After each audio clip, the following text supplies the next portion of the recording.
Senator Padilla. Thank you, Mr. Chairman. Secretary Noem.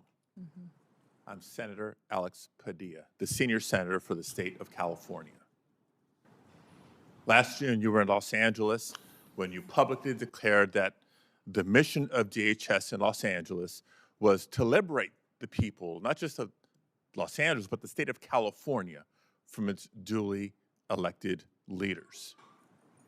The National Guard that was federalized and deployed into Los Angeles to assist DHS in this mission, that whole deployment was deemed unlawful, as I'm sure you are aware. Thankfully, those Guards members and the Marines who were also deployed to assist DHS in Los Angeles have also returned home and to their primary missions. Meanwhile, ICE and CBP are still conducting operations. My first question, the first of several yes or no questions, do you declare mission accomplished? Senator Padilla, our mission is not accomplished until we get every single illegal criminal out of this country and protect American citizens, until we protect all of our children and these families behind me don't ever have to go through what they had to go through. I'm trying to ask a question here. Thank you. Trump advisor Steve Bannon, among others close to President Trump, has called for ICE agents to, quote, surround the polls, unquote. However, your acting ICE director, Todd Lyons, has said, quote, there's no reason for us to deploy to a polling facility, unquote. And just last week, your Deputy Assistant Secretary for Election Integrity, Heather Honey, told a bipartisan group of state election officers on a call that ICE would not be present at polling places. I know this question came up earlier, but I have two specifics. One, which is it? Do you, Secretary Noem, agree with Steve Bannon, or your acting ICE director and your Deputy Assistant Secretary? There are no plans to have ICE officers at polling locations. I'm not certain, Senator, if you're indicating that your party's planning on facilitating illegal aliens voting in our elections. So I respect that you're saying there's no current plans, but obviously plans can change. No plans is the right answer, but not definitive enough.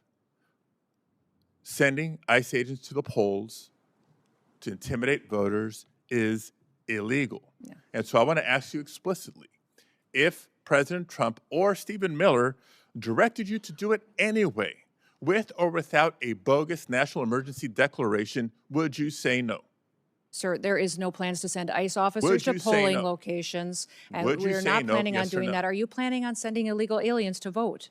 No, is that that's what already you're planning illegal to do? And extremely rare. But people have done it now, in the it's past, amazing, and Mr. that's Chairman, what, that we even are have not to ask these questions, because just a couple of weeks ago, Secretary Noem, when you visited Arizona, claimed that DHS has authority over certain aspects of elections. So enlighten me here. What statutory authority are you referring to?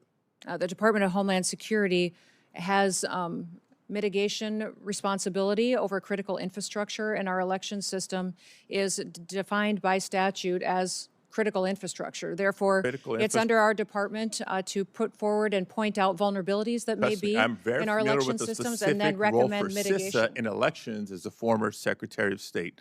Third area that I wanted to ask you. I know that states run elections. We just point out vulnerabilities that may exist Mr. Chairman, and offer mitigation. Here.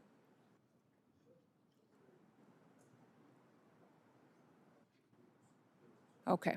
So the nation has watched the violent manner in which many immigrants and citizens alike have been taken into custody by your officers and your agents.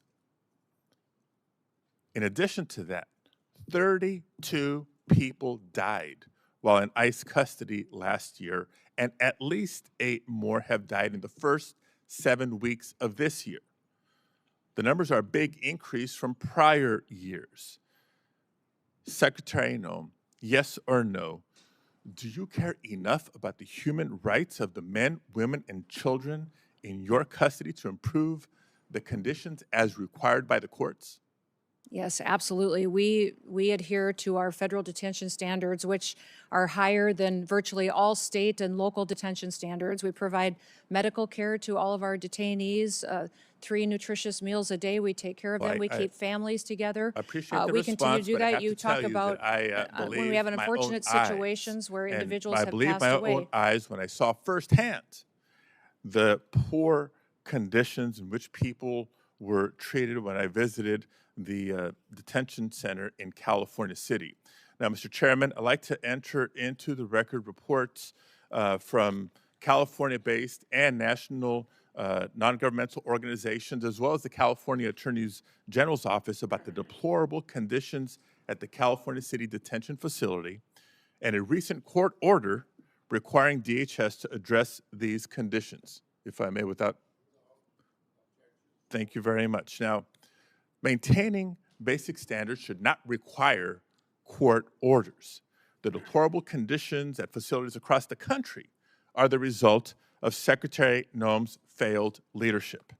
Now, since the beginning of the administration, federal judges have found DHS not in compliance with judicial directives on a number of immigration matters. The administration has lost in court on immigration cases more than 4,500 times since October alone, with judges across the country finding that DHS is detaining immigrants unlawfully. And judges appointed by both Republicans and Democrats across the country have threatened to hold the administration in contempt for failure to comply with court orders. This, too, is a result of Secretary Noem's failed leadership. Now, despite clear court orders, DHS continues to refuse members of Congress, including myself, access to detention facilities to conduct unannounced oversight. That's our job. This is yet another court order that DHS refuses to comply with, and another example of Secretary Noem's failed leadership. Meanwhile, the Department of Homeland Security has cut support and collaboration with state and local elections officials on election security. Secretary Noem has cut staff at CISA by a third. You've proposed cutting $500 million from the CISA budget. You talk about critical infrastructure, I know it well. And this is after having transferred $144 million from CISA to ICE last year for immigration enforcement. All this at a time when our country is more vulnerable to cyber attacks than ever. Another example of Kristi Noem's failed leadership.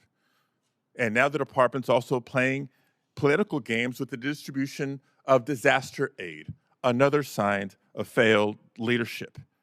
And on the topic of immigration enforcement, despite the DHS database that supposedly showcases the worst of the worst, a DHS spokesperson recently admitted that the database was full of inaccurate information.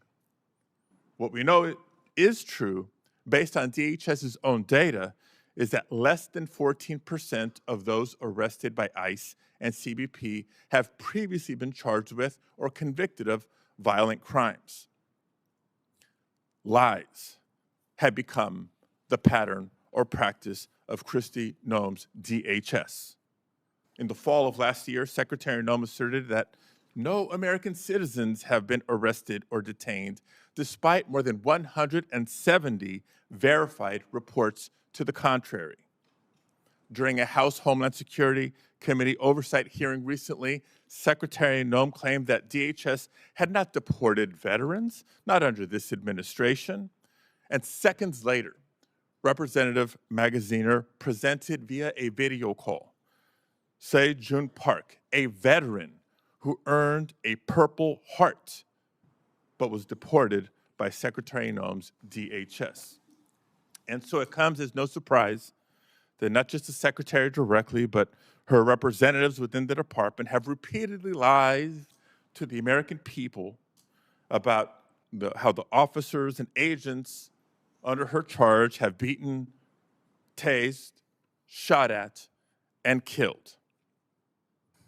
Secretary Noem, before you even knew the facts or even allowed for a credible investigation to be conducted. You called Renee Good and Alex Preddy domestic terrorists for exercising their First Amendment rights. And just last week, DHS lied yet again about abandoning a Rohingya refugee, a nearly blind man who couldn't speak or understand English, in the parking lot of a closed coffee shop, only for him to die in the freezing streets of Buffalo. These are not accusations, colleagues. I submit for the record reports, declarations, other documents confirming these lies. For all these reasons and more, Secretary Noem, you should resign, or the president should fire you, or the House should vote to impeach. Did you want those put in the record? Without objection. Secretary Noem, in a couple minutes, if you want to respond. If you don't want to, I'll go to Senator Moody.